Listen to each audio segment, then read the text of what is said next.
Di awal film kita diperkenalkan dengan seorang bernama Frank Martin. Ia adalah seorang pengemudi bayaran profesional. Begitu alarm jam tangannya berbunyi, Frank langsung menyalakan mobil dan melaju dengan kecepatan tinggi.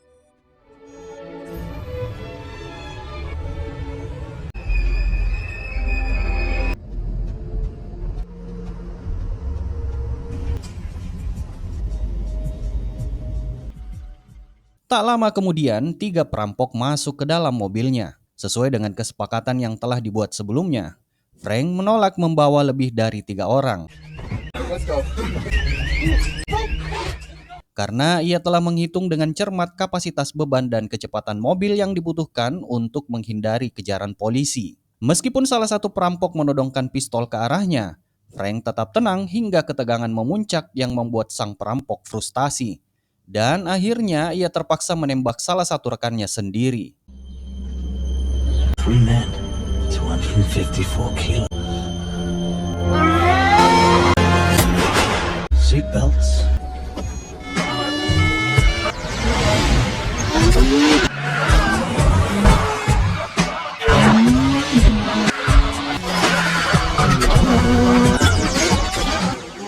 Frank pun mulai menjalankan perannya. Dengan tenang, ia membawa para perampok melarikan diri dari kejaran polisi. Jalanan sempit dan berkelok-kelok tidak menjadi hambatan baginya, karena kita tahu kalau jalanan adalah makanan sehari-hari bagi Frank.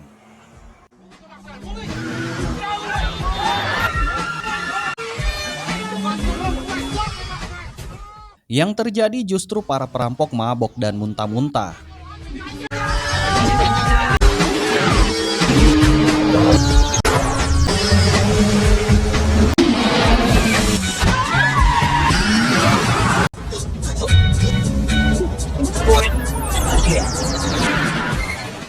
Walaupun dalam kondisi tersudutkan, Frank tetap berhasil meloloskan diri.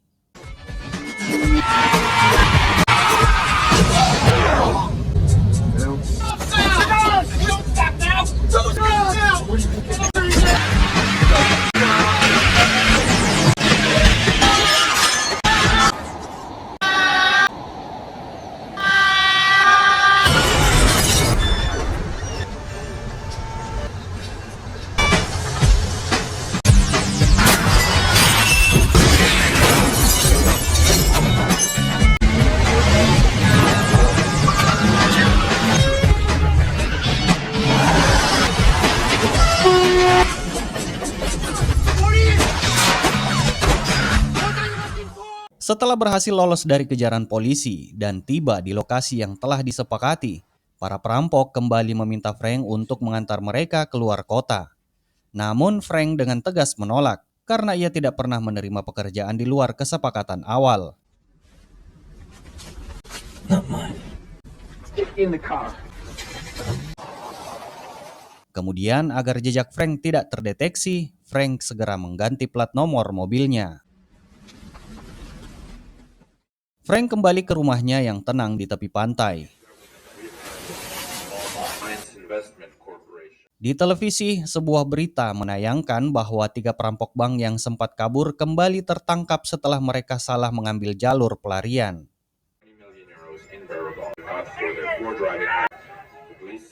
Tak lama kemudian, seorang inspektur polisi bernama Tarconi datang ke rumah Frank. Ia mulai mencurigainya karena mobil BMW yang digunakan oleh para perampok identik dengan milik Frank. Satu-satunya perbedaan hanyalah plat nomornya. Kecurigaan Tarconi semakin kuat karena ia tahu reputasi Frank sebagai pengemudi ulung. Ditambah lagi latar belakangnya sebagai mantan militer. Ever since I'm a little boy in military people.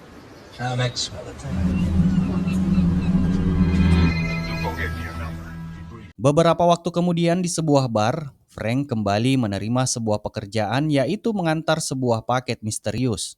Dengan ketelitian khasnya, ia mencatat ukuran dan berat paket yang harus ia bawa. Saat membahas kesepakatan, Frank menegaskan aturan main yang selalu ia pegang. Pertama, jangan pernah mengkhianati kesepakatan. Kedua, ia tidak ingin tahu nama ataupun identitas klien.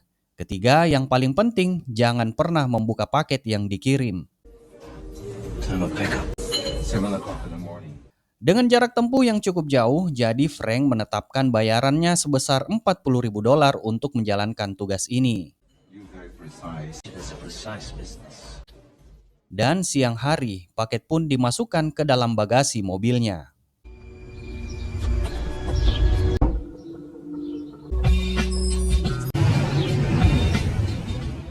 Di tengah perjalanan, Frank terpaksa berhenti karena salah satu ban mobilnya bocor.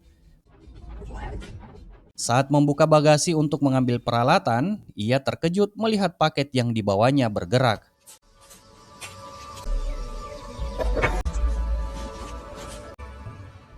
Namun mengingat aturan ketiganya jangan pernah membuka paket, Frank memilih untuk mengabaikannya dan tetap fokus mengganti ban mobilnya.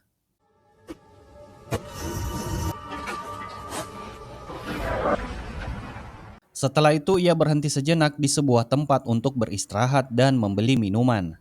Namun disinilah ia melakukan kesalahan fatal. Karena penasaran, prinsip nomor 3 pun ia abaikan. Frank lalu membuka bagasi dan betapa terkejutnya Frank saat mengetahui isi paket itu ternyata seorang wanita muda yang bernama Lai Kuai.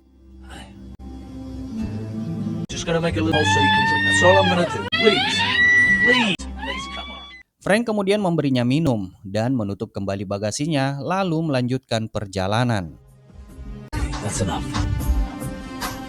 Good girl. Dalam perjalanan, Lai Kuai kembali membuat kegaduhan dari dalam bagasi, memaksa Frank untuk berhenti. Lai mengeluh bahwa ia ingin buang air kecil. Frank meski curiga akhirnya mengizinkannya keluar. Namun Frank harus mengaitkan tali ke leher Lai Kuai dan memberinya waktu 1 menit. You have 1 minute. Setelah lama menunggu, Frank curiga karena dia tidak kembali. Dan benar saja saat mengeceknya ternyata kalau Lai Kuai telah kabur dan sempat terperosok jatuh. Hingga tak lama, Frank pun kembali menemukan dan menangkapnya kembali. Saat kembali ke atas, 2 orang polisi telah memergokinya.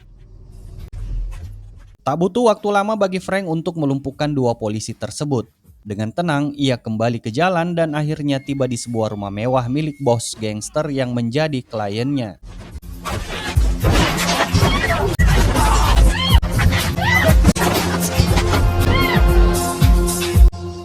See what comes of breaking the rules? Sementara dalam bagasi mobilnya rupanya 2 orang polisi tadi disekap di dalamnya.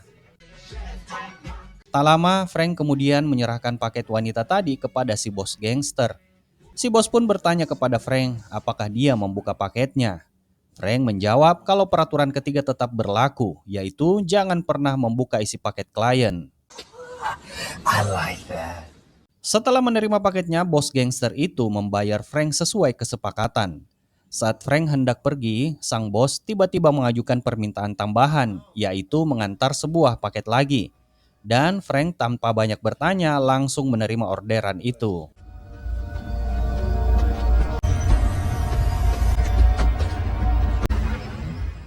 Dalam perjalanan mengantar koper tersebut, Frank sempat berhenti di sebuah toko untuk membeli 2 botol minuman untuk diberikan kepada 2 polisi yang masih ia sekap di bagasi. Namun tiba-tiba,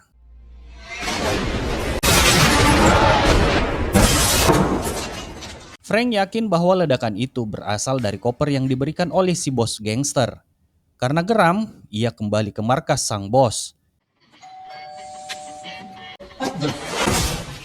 Ia datang untuk menunjukkan bahwa mereka telah melakukan kesalahan besar, telah meremehkan seorang kurir seperti dirinya.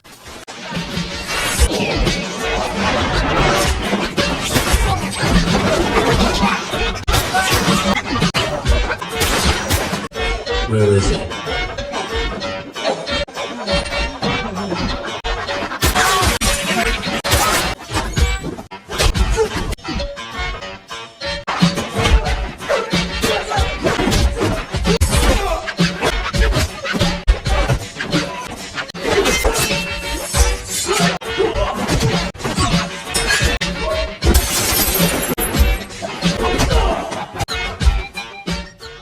Setelah menghabisi seluruh anak buah si bos gangster itu, Frank mendapati bahwa sang bos telah menghilang.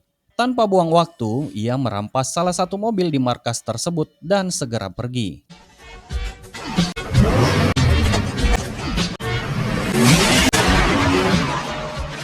Namun dalam perjalanan, Frank tiba-tiba menginjak rem mobilnya. Ia menoleh ke belakang dan dia mendapati kalau Lai Kwai ternyata ikut bersamanya. Frank sempat mengeluarkan Lai Kwai dari mobil dan meninggalkannya di tengah jalan. Namun di sisi lain, hati nuraninya berkata kalau ia tidak bisa begitu saja membiarkannya di sana. Terlebih kalau para gangster tadi masih terus mengejarnya.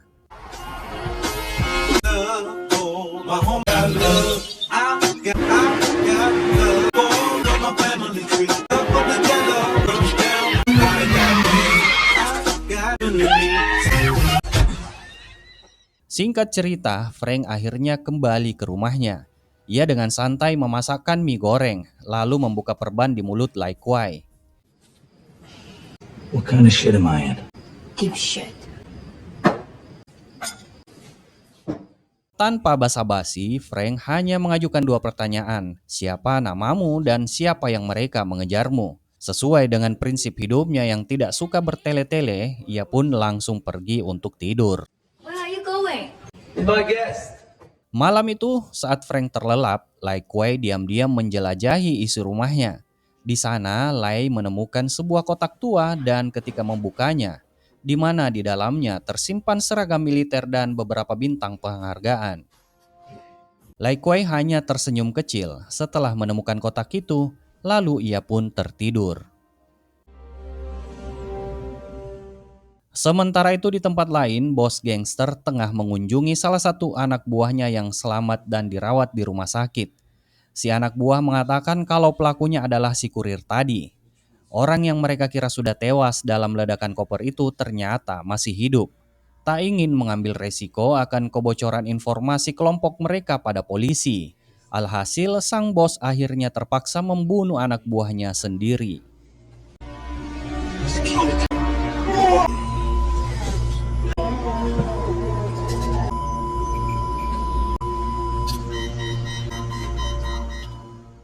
Pagi harinya, suasana rumah Frank terasa lebih hangat, di mana Lai Kwai tampak membuatkan kopi dan teh panas untuk Frank, bahkan menyajikan bolu susu Lembang yang masih mengepul hangat.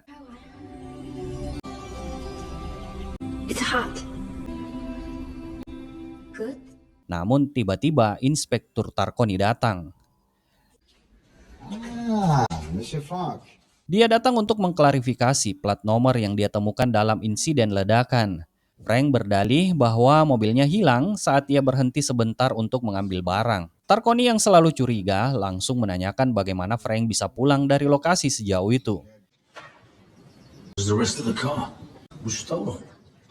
Namun, beruntung Lai Kwai menyela dengan cepat. Saya yang memberinya tumpangan, kata dia. You had a kind face. Can I see it? It's in the garage. Setelah berbincang di rumah Frank, Inspektur Tarkoni meminta izin untuk melihat mobil yang digunakan Frank. Some people have a problem with the Germans. Very welcome, Mr. Frank. Time for me to go find. Di saat yang bersamaan, dua polisi yang menjadi korban dalam ledakan mobil kini sedang menjalani proses autopsi. Tarkoni pun kembali ke kantornya, berharap kalau Frank dan Lai akan segera datang menemuinya guna memberikan keterangan lebih lanjut.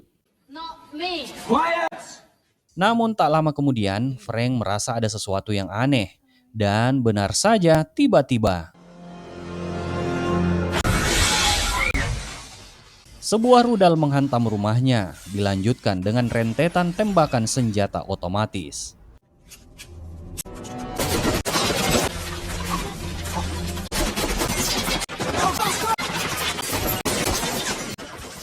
Ternyata anak buah bos gangster itu telah melacak keberadaannya dan melancarkan serangan mendadak untuk menghabisinya. Frank dan Lai tak bisa keluar, mereka terkepung hingga sebuah rudal kembali ditembakkan ke arah rumahnya.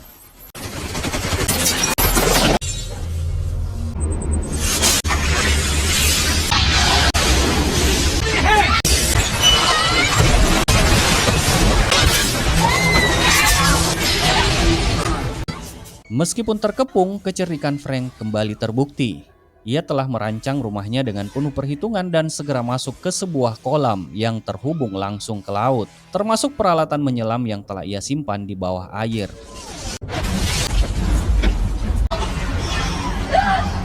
Don't worry, David. Tak lama kemudian mereka akhirnya sampai di rumah kedua Frank. Karena tubuh sudah basah kuyup, Lai pun membuka bajunya untuk bersiap mantap-mantap. Making up for the trouble. Demi menjaga nama baiknya, Frank datang langsung ke markas polisi bersama Lai dan menemui Inspektur Tarconi. Mereka memberi penjelasan, di saat mereka sedang berjalan-jalan di pantai, tiba-tiba saja rumah mereka terbakar hingga rata dengan tanah. Namun, tentu saja Tarconi bukan orang bodoh. Ia tahu kalau Frank ini memiliki kecerdasan di atas rata-rata. Sebanyak 5.000 selongsong amunisi ditemukan berserakan di sekitar rumah Frank. Lalu Inspektur Tarconi pun bertanya langsung, siapa yang melakukan ini? Dengan tenang, Frank menjawab, saya tidak tahu. Setahu saya tidak punya musuh. I don't know. Belum sempat Tarconi menggali lebih jauh, salah satu anak buahnya datang menghampiri dan menyampaikan pesan kalau komisaris memintanya untuk segera bertemu. Ternyata Lai Kuai bukanlah wanita biasa. Diam-diam ia berhasil meretas komputer milik Inspektur Tarconi untuk mencari identitas lengkap sang bos gangster. What are you doing? Look, and you said nothing. You're always complaining. Namun yang mengejutkan, Tarconi sengaja meninggalkan ruangannya untuk memberi mereka waktu melakukan apa yang perlu dilakukan. Hello.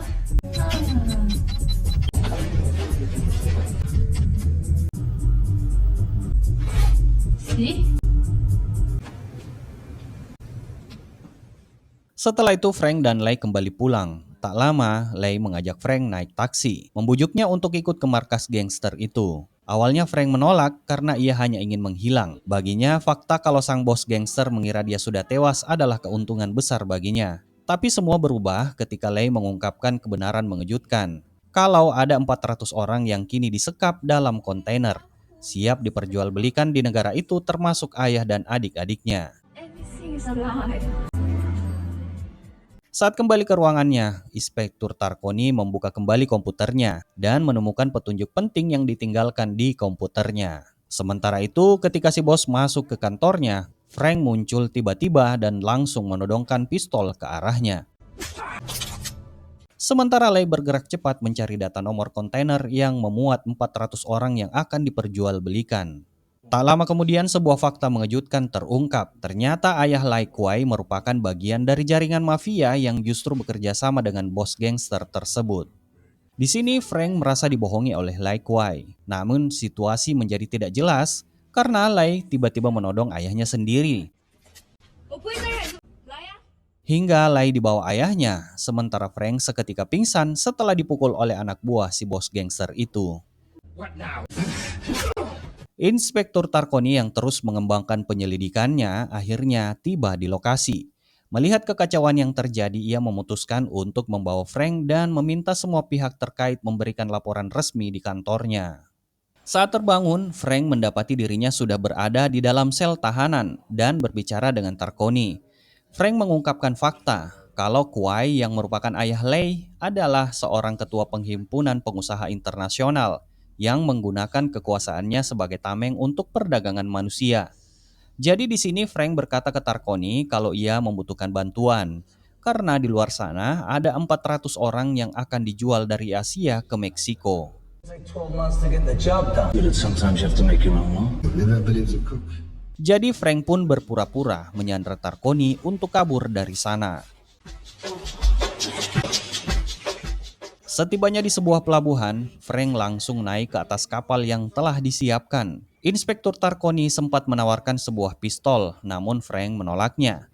Sebab Frank sudah membawa persenjataan yang lebih lengkap.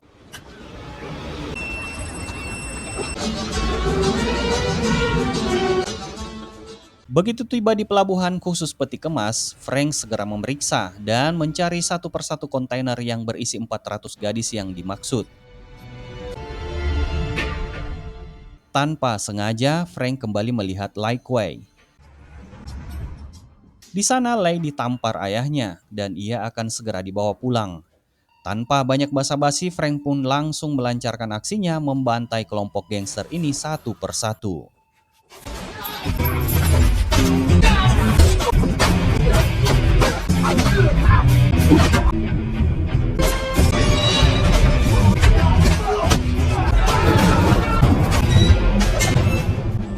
Frank berusaha mengejar 2 kontainer yang akan segera diberangkatkan ke Meksiko.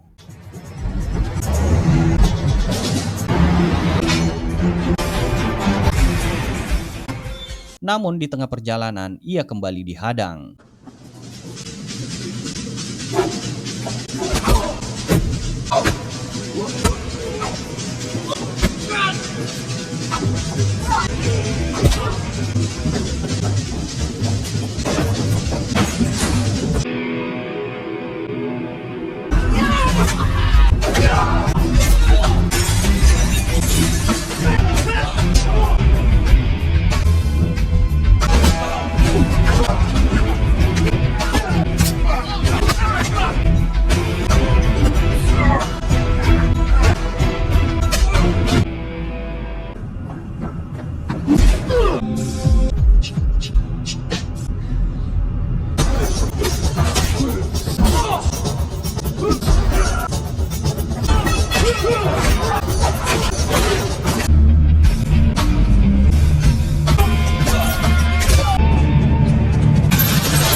Di sini Frank terperosok ke dalam laut, namun akhirnya dia berhasil meloloskan diri. Kemudian Frank melanjutkan pengejarannya dengan mobil butut yang sayangnya mogok di tengah jalan. Tak menyerah begitu saja, ia memaksa seorang petani yang memiliki pesawat capung untuk membawanya terbang. I'm not a tourist. Dan setelah berhasil menemukan kontainer itu, Frank langsung terjun menggunakan parasut. Hingga akhirnya Frank berhasil mengambil alih kontainer tersebut. Namun perjuangannya belum usai, ia masih harus melumpuhkan para gangster. Pertarungan dengan sang bos gangster pun berlangsung sengit.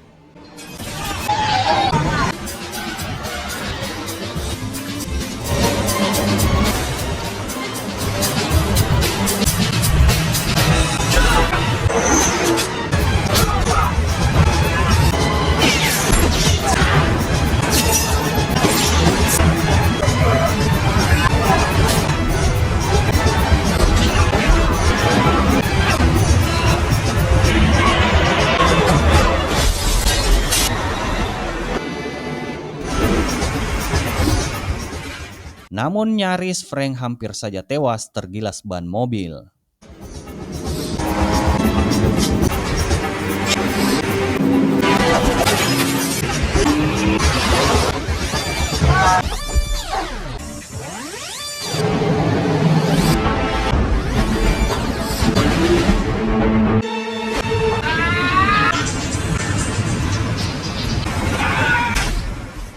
Saat Frank memarkirkan kontainernya, tiba-tiba Kuai muncul dan menodongkan senjata ke arahnya.